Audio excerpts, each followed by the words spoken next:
মঙ্গলবার ৬ জানুয়ারি রাজশাহীতে সর্বনিম্ন তাপমাত্রা ৭ ডিগ্রি সেলসিয়াস রেকর্ড করা হয়েছে। আবহাওয়া অধিদপ্তর জানিয়েছে, দেশের উত্তর ও উত্তর পশ্চিমাঞ্চলের বিভিন্ন জেলার ওপর দিয়ে মৃদু থেকে মাঝারি ধরনের শৈত্যপ্রবাহ বয়ে যাচ্ছে। এর মধ্যে রাজশাহী, পাবনা, বগুড়া, দিনাজপুর, নীলফামারী, পঞ্চগড়, যশোর, চুয়াডাঙ্গা ও কুষ্টিয়া উল্লেখযোগ্য। এসব অঞ্চলে শীতের তীব্রতা বেশি অনুভূত হচ্ছে। আবহাওয়াবিদ হাফিজুর রহমান গণমাধ্যমে বলেন, বর্তমানে দেশের কিছু এলাকায় মৃদু শৈত্যপ্রবাহ অব্যাহত রয়েছে। চলতি সপ্তাহে শীতের তীব্রতা বজায় থাকলেও ১০ জানুয়ারির পর ধীরে ধীরে তা কমতে পারে।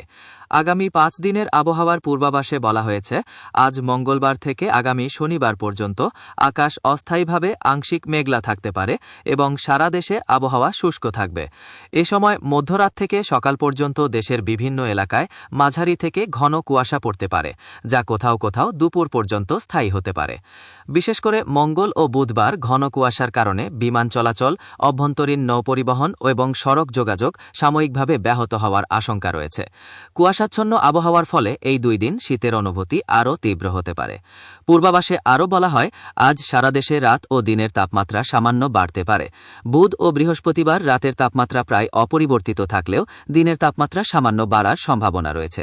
শুক্রবার সারা দেশে রাত ও দিনের তাপমাত্রা সামান্য কমতে পারে এবং শনিবার তা প্রায় অপরিবর্তিত থাকতে পারে। দেশের ইতিহাসে সর্বনিম্ন তাপমাত্রা রেকর্ড করা হয় ১৯৬৮ সালের ৪ ফেব্রুয়ারি শ্রীমঙ্গলে ২ ডিগ্রি সেলসিয়াস।